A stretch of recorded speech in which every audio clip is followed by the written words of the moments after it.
hospitali kwa ajili ya kuweza kwenda kufanyiwa vipimo na kuangalia tatizo lipi hasa ambalo yuko nalo sasa hivi. Kama ambavyo tunafahamu ni kwamba sio mara ya kwanza kusikia Mbosso kwamba ana tatizo la ugonjwa wa moyo, and of course kilichotokea ni sababu ya hiyo swala lake la kuwa anaugua moyo, na ni swala la muda mrefu sana. Hata kipindi fulani tunafahamu alishawahi kupelekwa hospitalini hivyo na akaweza kwenda kufanyiwa vipimo.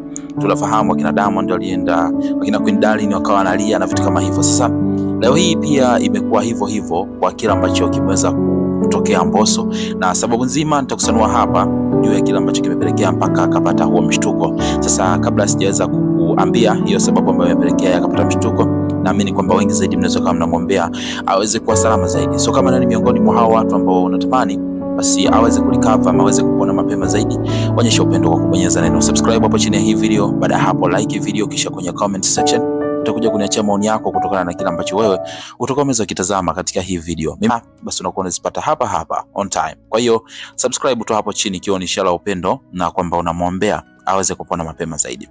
Sasa kama ambavyo tunafahamu ni kwamba wengi tunaelewa juu ya ile hali ambayo yuko nayo msanii Mbosso. Ni swala ambalo naamini watu wengi wanafahamu kwamba Mbosso huwa ana tatizo la kuugua moyo, na mwaka huu 2025 kipindi fulani alishawahi pia kupelekwa hospitalini kutokana na tatizo hilo la moyo na akaweza kupata matibabu.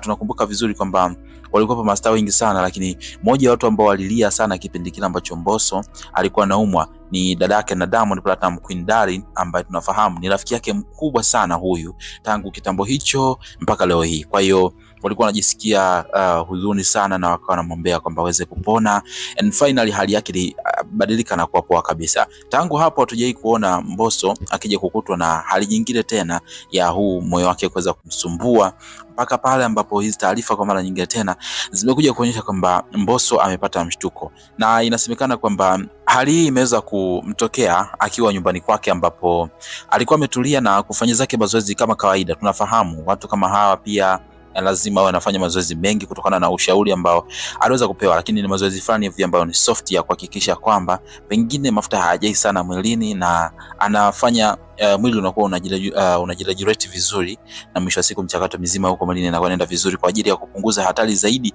juu ya hilo tatizo ambayo uko nalo. Sasa wakati akiwa nyumbani ametulia akifanya hayo mazoezi, ndipo ambapo alipata mshtuko ghafla na akaanguka. Hapo ndipo ambapo ilibidi